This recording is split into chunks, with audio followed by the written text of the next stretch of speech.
Hello everyone and welcome back to another recording of Harry Potter. We are reading Harry Potter and the Chamber of Secrets and we are all the way up to chapter 3 already. Before we can progress, we need to talk about the quiz from the last chapter. We read chapter 1 and chapter 2, so with no further ado, question 1 from chapter 1 was, at the beginning, why did Uncle Vernon shout at Harry? He shouted because Hedwig kept on making noise and waking them up and being loud. In the second question, name 5 things that Harry missed about Hogwarts. He missed, there's quite a few options, the secret passages, the ghosts, the lessons, not including Snape's, getting post by Owl, having banquets in the Great Hall, sleeping in his 4-poster bed, visiting Hagrid, and most of all, he missed playing Quidditch. Not to mention, he missed his friends as well. Question 3, what pretend spell did Harry say to wind up Dudley? Harry was in front of the bush that he thought was looking at him, and he said, Jiggery, Pokery, Hocus, Pocus, Squiggly, Wiggly, which we all know is not a real spell. Okay, chapter 2's question, not many decent wizards, is something that Harry said to Dobby. He said, you can't have known many decent wizards then. And Dobby shook his head, realised he'd said something wrong, and he banged his head against the wardrobe. He banged it against the wardrobe. Question 2, why was Dobby there? He was there to warn Harry not to go back to Hogwarts, saying he was going to be in danger.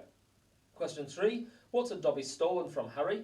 He'd stolen his letters, of course, his letters from Hermione, Ron and Hagrid. And question 4, who sent the letter from the Ministry? It was a lady called Mafalda Hopkirk, and she works at the Ministry of Magic. Right, with no further ado, let's get on to chapter 3, the Chamber of Secrets. When we left chapter 2, Harry had just woken up to see moonlight shining through the bars of his window, and someone was goggling through the bars of him with a freckled face, red hair, long nose. And it was, of course, Ron, breathed Harry, creeping to the window and pushing it up so they could talk through the bars. Ron, how did you... What the... Harry's mouth fell open as the full impact of what he was seeing hit him. Ron was leaning out of the back window of an old turquoise car which was parked in mid-air. Grinning at Harry from the front seats were Fred and George, Ron's elder twin brothers. All right, Harry. What's been going on? Said Ron. Why haven't you been answering my letters? I've asked you to stay about 12 times, and then Dad came home and said you'd got an official warning for using magic in front of muggles. It wasn't me, and how did he know? He works for the Ministry, said Ron. You know we're not supposed to do spells outside school. Bit rich coming from you, said Harry, staring at the floating car. Oh, this doesn't count, said Ron. We're only borrowing this. It's Dad's. We didn't enchant it. But doing magic in front of those muggles you live with, I told you, I didn't. But it'll take too long to explain now. Look, can you explain to them at Hogwarts that the Dursleys have locked me up and won't let me come back? And obviously I can't magic myself out because the Ministry will think that's the second spell I've done in 3 days, so stop gibbering, said Ron. We've come to take you home with us. But you can't magic me out either. We don't need to, said Ron, jerking his head towards the front seats and grinning. You forgot who I got with me. Tie that around the bars, said Fred, throwing the end of a rope to Harry. If the Dursleys wake up, I'm dead, said Harry, as he tried to tie the rope tightly around the bar, and Fred revved up the car. Don't worry, said Fred, and stand back. Harry moved back into the shadows next to Hedwig, who seemed to have realised how important this was, and kept still and silent. The car revved louder and louder, and suddenly, with a crunching noise, the bars were pulled clean off the window as Fred drove straight up in the air. Harry ran back to the window to see the bars dangling a few feet above the ground. Panting, Ron hoisted them up into the car. Harry listened anxiously, but there was no sound from the Dursleys' bedroom. When the bars were safely in the back seat with Ron, Fred reversed as close as possible to Harry's window. Get in, said Ron. But all my Hogwarts stuff, my wand, my broomstick, where is it? Locked in the cupboard under the stairs, and I can't get out of this room. No problem, said George from the front passenger seat. Out of the way, Harry. Fred and George climbed carefully through the window into Harry's room. You had to hand it to them, thought Harry, as George took an ordinary hairpin from his pocket and started to pick the lock. A lot of wizards think this is a waste of time knowing this sort of muggle trick, said Fred, but we feel their skills They're skills worth learning, even if they're a bit slow. There was a small click and the door swung open. So, we'll get your trunk, you grab anything you need from your room and hand it out to Ron, whispered George. Watch out for the bottom stair, it creaks, Harry whispered back as the twins disappeared onto the dark landing. Harry dashed round his room, collecting things together and passing them out of the window to Ron. Then he went to help Fred and George heave his trunk up the stairs. Harry heard Uncle Vernon cough. At last, panting, they reached the landing, then carried the trunk through Harry's room to the open window. Fred climbed back into the car to pull with Ron, and Harry and George pushed from the bedroom side. Inch by inch, the trunk slid through the window. Uncle Vernon coughed again. A bit more, panted Fred, who was pulling from inside the car. One good push. Harry and George threw their shoulders against the trunk and it slid out of the window into the back seat of the car. Okay, let's go, George whispered. But as Harry climbed out the window sill, there came a sudden, loud screech from behind him, followed immediately by the thunder of Uncle Vernon's voice. That ruddy owl! I've forgotten Hedwig! Harry tore back across the room as a landing light clicked on. He snatched up Hedwig's cage, dashed to the window and passed it out to Ron. He was scrambling back onto the chest of drawers when Uncle Vernon hammered on the unlocked door and crashed it open. For a split second, Uncle Vernon stood framed in the doorway. Then he let out a bellow like an angry bull and dived at Harry, grabbing him by the ankle. Ron, Fred and George seized Harry's arms and pulled as hard as they could. Petunia! Roared Uncle Vernon. He's getting away! He's getting away! The Weasleys gave a gigantic tug and Harry's legs slid out of Uncle Vernon's grasp. As soon as Harry was in the air and had slammed the door shut, Ron yelled, Put your foot down, Fred! And the car shot suddenly towards the moon. Harry couldn't believe it. He was free. He wound down the window, the night air whipping his hair, and looked back at the shrinking rooftops of Privet Drive. Uncle Vernon, Aunt Petunia and Dudley were all hanging, dumbstruck out of Harry's window. See you next summer, Harry yelled. The Weasleys roared with laughter, and Harry settled back in his seat, grinning from ear to ear. Let Hedwig out, he told Ron. She can fly behind us. She hasn't had a chance to stretch her wings for ages. George handed the hairpin to Ron, and a moment later, Hedwig had soared joyfully out of the window to glide alongside them like a ghost. So, what's the story, Harry? Said Ron impatiently. What's been happening? Harry told them all about Dobby, the warning he'd given Harry, and the fiasco of the violet pudding. There was a long, shocked silence when he'd finished. Very fishy, said Fred finally. Definitely dodgy, agreed George. So he wouldn't even tell you who's supposed to be plotting all this stuff? I don't think he could, said Harry. I told you, every time he got close to letting something slip, he started banging his head against the wall. He saw Fred and George look at each other. What, you think he was lying to me? Said Harry. Well, said Fred, put it this way. House elves have got powerful magic of their own, and they can't usually use it without their master's permission. I reckon old Dobby was sent to stop you coming back to Hogwarts. Someone's idea of a joke. Can you think of anyone at school with a grudge against you? Yes, said Harry and Ron together instantly. Draco Malfoy, Harry explained. He hates me. Draco Malfoy, said George, turning round. Not Lucius Malfoy's son. Must be. It's not a very common name, is it? Said Harry. Why? I've heard Dad talking about him, said George. He was a big supporter of you-know-who. And when you-know-who disappeared, said Fred, craning around to look at Harry, Lucius Malfoy came back saying he'd never meant any of it. Load of dung, Dad reckons. Dad reckons he was right in you-know-who's inner circle. Harry had heard these rumours about Malfoy's family before, and they didn't surprise him at all. Draco Malfoy made Dudley Dursley look like a kind, thoughtful and sensitive boy. I don't know whether the Malfoys own a house elf, said Harry. Well, whoever owns him will be an old wizarding family, and they'll be rich, said Fred. Yeah, Mum's always wishing we had a house elf to do the ironing, said George. But all we've got is a lousy old ghoul in the attic, and the gnomes all over the garden. House elves come with a big old manors and castles and places like that. You wouldn't catch one in our house." Harry was silent. Judging by the fact that Draco Malfoy usually had the best of everything, his family was rolling in wizard gold. He could just see Malfoy strutting around a large manor house. Sending the family servant to stop Harry going back to Hogwarts also sounded exactly like the sort of thing Malfoy would do. Had Harry been stupid to take Dobby seriously? I'm glad we came to get you anyway," said Ron. "I was getting really worried when you didn't answer any of my letters. I thought it was Errol's fault at first." "Who's Errol?" "Our owl. He's ancient. It wouldn't be the first time he'd collapsed on delivery. So then I tried to borrow Hermes." "Who?" "Oh, the owl Mum and Dad bought Percy when he was made a prefect," said Fred from the front. "But Percy wouldn't lend him to me," said Ron. "Said he needed him." "Percy's been acting very oddly this summer," said George, frowning. "And he has been sending a lot of letters and spending a lot of time shut up in his room.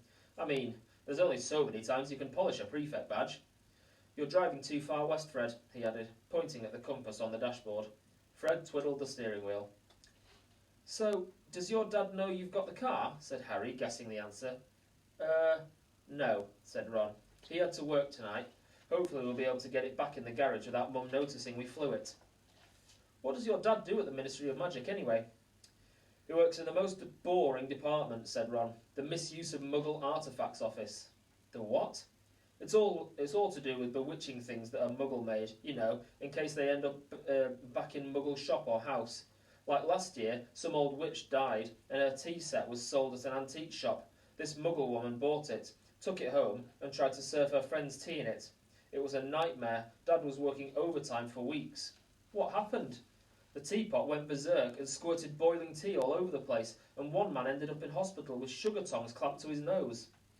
Dad was going frantic. It's only him and an old warlock called Perkins in the office, and they had to do memory charms and all sorts to cover it up. "But your dad, this car," Fred laughed. "Yeah, Dad's mad about everything to do with Muggles. Our shed's full of Muggle stuff.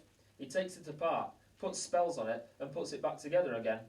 If he raided our house, he'd have to put himself straight under arrest. It drives Mum mad."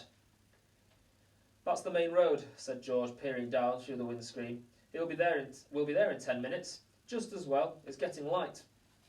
A faint pinkish glow was visible along the horizon to the east.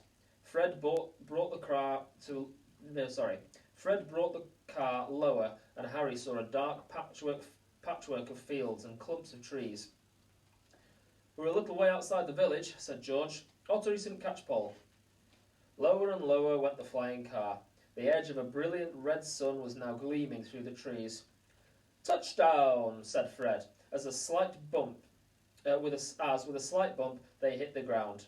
They had landed next to a tumble-down garage in a small yard, and Harry looked out for the first time at Ron's house.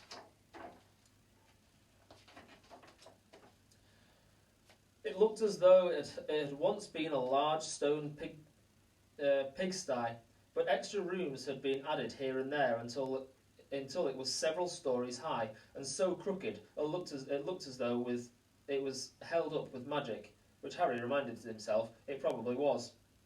4 or 5 chimneys were perched on top of the red roof. A lopsided sign stuck on the ground near the entrance read, "The Burrow." Round the front door lay a jumble of Wellington boots and a very rusty cauldron. Several fat brown chickens were pecking their way around the yard. "It's not much," said Ron. "It's brilliant," said Harry happily, thinking of Privet Drive. They got out the car. "Now, we'll go upstairs really quietly," said Fred, "and wait for Mum to call us for breakfast.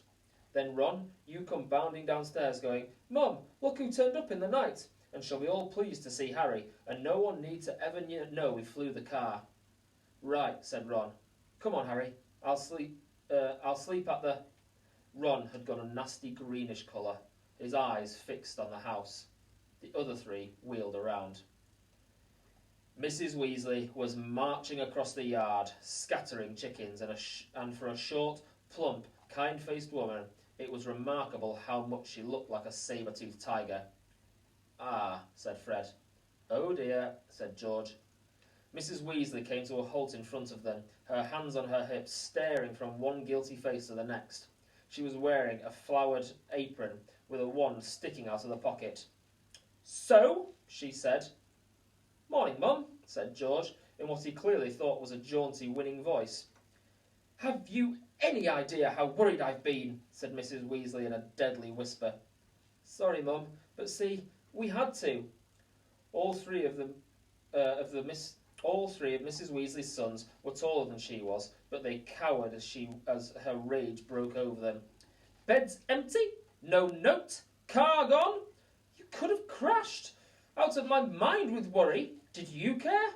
Never as long as I've lived. You wait until your father gets home. We never had trouble like this from Bill, or Charlie, or Percy."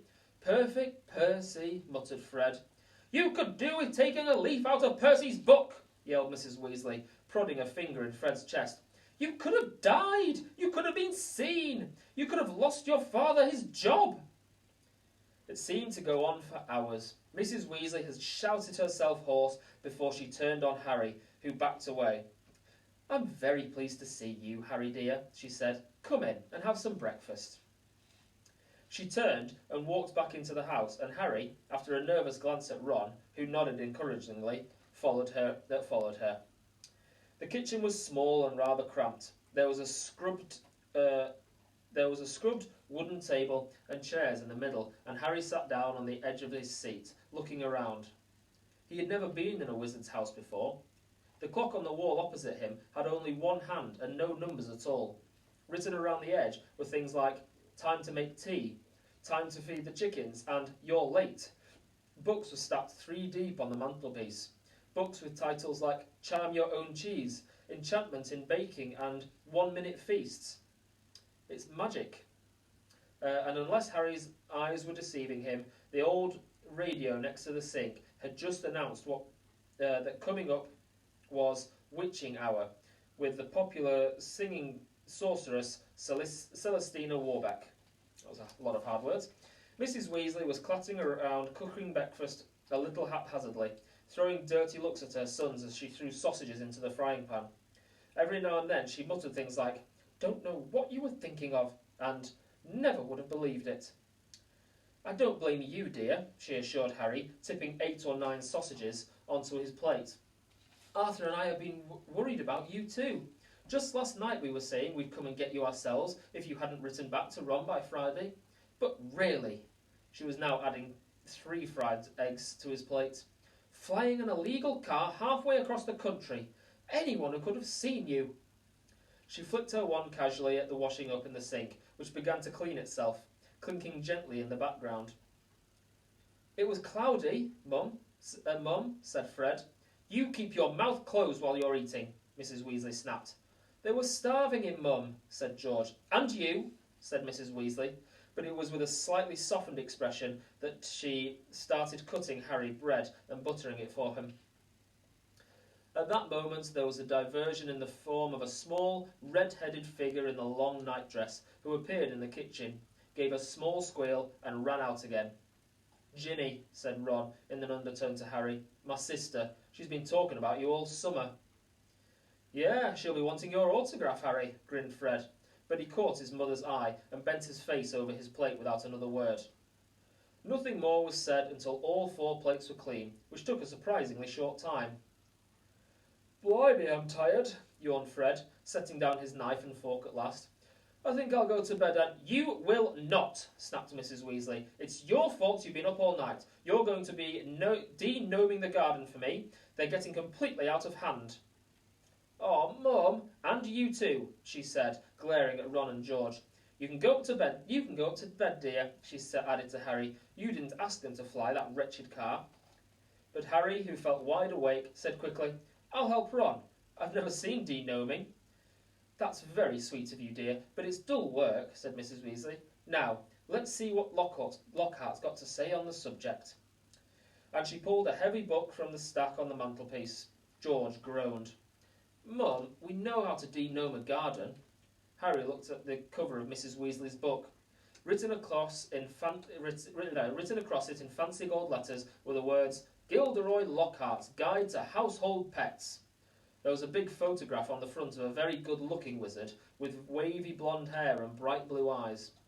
As always in the wizarding world, the photograph was moving. The wizard, who Harry supposed was Gilderoy Lockhart, kept winking cheekily at them all.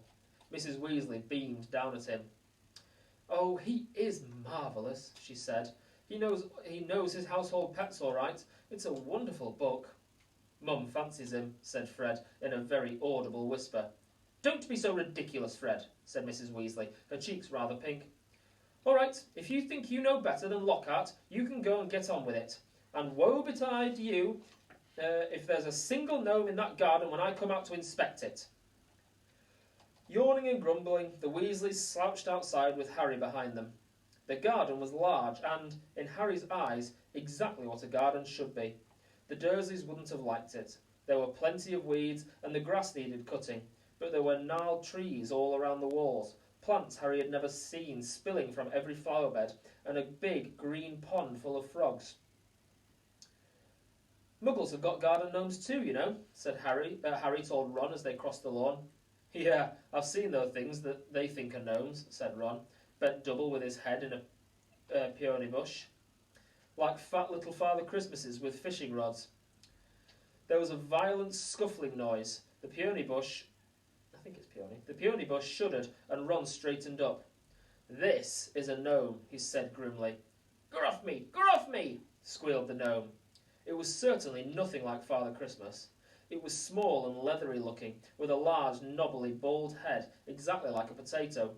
Ron held it at arm's length as it kicked out at him with its horny little feet. Harry grasped it around the ankles and turned it upside down. "This is what you have to do," he said. He raised the gnome above his head. "Gruff me!" and started to swing it in the great circles like a lasso. Seeing the shocked look on Harry's face, Ron added, "It doesn't hurt them. You've just got to make them really dizzy so they can't find their way back to the gnome holes." He let go of the gnome's ankles. It flew 20 feet into the air and landed with a thud in the field over the hedge. "Pitiful," said Fred. I reckon I can get mine beyond that stump." Harry learned quickly not to feel too sorry for the gnomes. He decided just to drop the first one he caught over the hedge, but the gnome, sensing weakness, sank its razor-sharp teeth into Harry's fingers, and he had a hard job of shaking it off until... "Wow, Harry, that must have been 50 feet!" The air was soon thick with flying gnomes. "See, they're not too bright," said George, seizing 5 or 6 gnomes at once.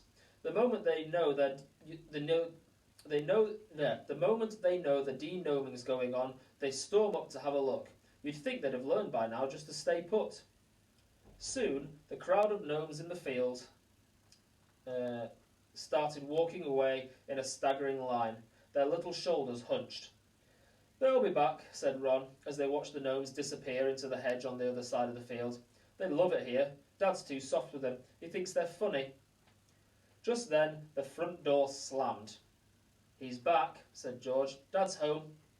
They hurried through the garden and back into the house. Mr. Weasley was slumped in a kitchen chair with his glasses off and his eyes closed.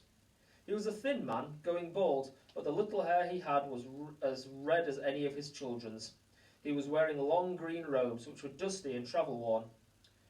"What a night," he mumbled, groping for the teapot as they all sat down around him. 9 raids! 9! And old Mundungus Fletcher tried to put a hex on me when I had my back turned." Mr. Weasley took a long gulp of tea and sighed. "Find anything, Dad?" said Fred eagerly. "All I got were a few shrinking door keys and a biting kettle," yawned Mr. Weasley. "There was some pretty nasty stuff that wasn't in my department, though. Mortlake was taken away for questioning about some extremely odd ferrets, but that's the Committee of Experimental Charms, thank goodness." "Why would anybody bother making door keys shrink?" said George. "Just muggle baiting," sighed Mr. Weasley.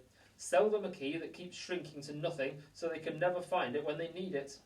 Of course, it's very hard to convict anyone because no muggle would admit their keys kept shrinking. They'll insist they just keep losing it. Bless them, they'll go to any lengths to ignore magic, even if it's staring them in the face. But the things our lot have taken to enchanting, you wouldn't believe." Like cars, for instance?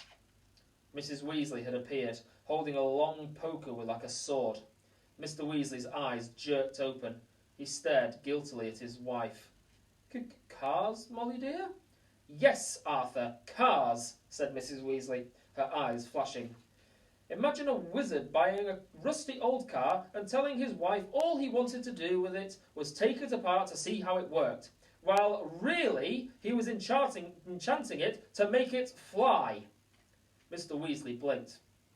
Well, dear, I think you'll find that he would be quite within the law to do that, even if he maybe would have done better to tell his wife the truth. There's a loophole in the law, you'll find. As long as he wasn't intending to fly the car, the fact that the car could fly wouldn't... Arthur Weasley, you made sure there was a loophole when you wrote that law, shouted Mrs. Weasley, just so you could carry on tinkering with all that muggle rubbish in your shed. And for your information, Harry arrived this morning in the car you weren't intending to fly. Harry? Said Mr. Weasley blankly. Harry who? He looked around, saw Harry and jumped. Good Lord! Is it Harry Potter? Very pleased to meet you. Ron's told us much about your sons flew that car to Harry's house and back again last night, shouted Mrs. Weasley. What have you got to say about that, eh? Did you really? Said Mr. Weasley eagerly. Did it go all right? He faltered as sparks flew from Mrs. Weasley's eyes. That was very wrong, boys. Very wrong indeed.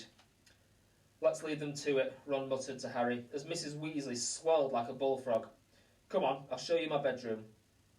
They slipped out of the kitchen and down a narrow passageway to unveil an uneven staircase, which zigzagged its way up through the house. On the third landing, a door stood ajar. Harry just caught sight of a pair of bright brown eyes staring at him before it closed with a snap. Ginny, said Ron, you don't know how weird it is for her to be this shy. She never shuts up normally. They climbed 2 more flights until they reached a door with peeling paint and a small plaque on it saying, Ronald's room. Harry stepped in, his head almost touching the sloping ceiling, and blinked. It was like walking into a furnace. Nearly everything in Ron's room seemed to be a violent shade of orange. The bedspread, the walls, even the ceiling. Then Harry realised that Ron had covered nearly every inch of the shabby wallpaper with posts of the same 7 witches and wizards, all wearing bright orange robes, carrying broomsticks and waving eagerly. Your Quidditch team, said Harry. The Chudley Cannons, said Ron, pointing at the orange bedspread, which was emblazoned with 2 giant black C's and a speeding cannonball. 9th in the league. Ron's school spellbooks were stacked untidily in a corner, next to a pile of comics which all seemed to feature The Adventures of Martin Miggs, the Mad Muggle. Ron's magic wand was lying on top of a fish tank full of frog spawn on the windowsill, next to his fat grey rat Scabbers, who was snoozing in a patch of sun. Harry stepped over a pack of self-shuffling playing cards on the floor and looked out of the tiny window. In the field far below, he could see a gang of gnomes sneaking, one by one, back through the Weasley's hedge. Then he turned to look at Ron, who was watching him almost nervously, as though waiting for his opinion. It's a bit small, said Ron quickly. Not like that room you had with the Muggles. And I'm right underneath the ghoul in the attic. He's always banging on the pipes and groaning. But Harry, grinning widely, said, This is the best house I've ever been in. Ron's ears went pink. And that is the end of Chapter 3. I hope you really enjoyed it, because the Burrow is one of my favourite places in the entire of the Harry Potter series, for obvious reasons, because it's very interesting. Okay, question number 1. How did Fred, George and Ron get the bars off Harry's window? How did they get the bars off Harry's window? Question number 2. How do you get rid of garden gnomes? What is the method for getting rid of garden gnomes? And question number 3. Where was Ron keeping his wand? Harry walked into his bedroom and had a look around, and he could see Ron's wand was resting on top of what? Hope you enjoyed the chapter, and as always, I hope I get to see you all very soon. Bye-bye.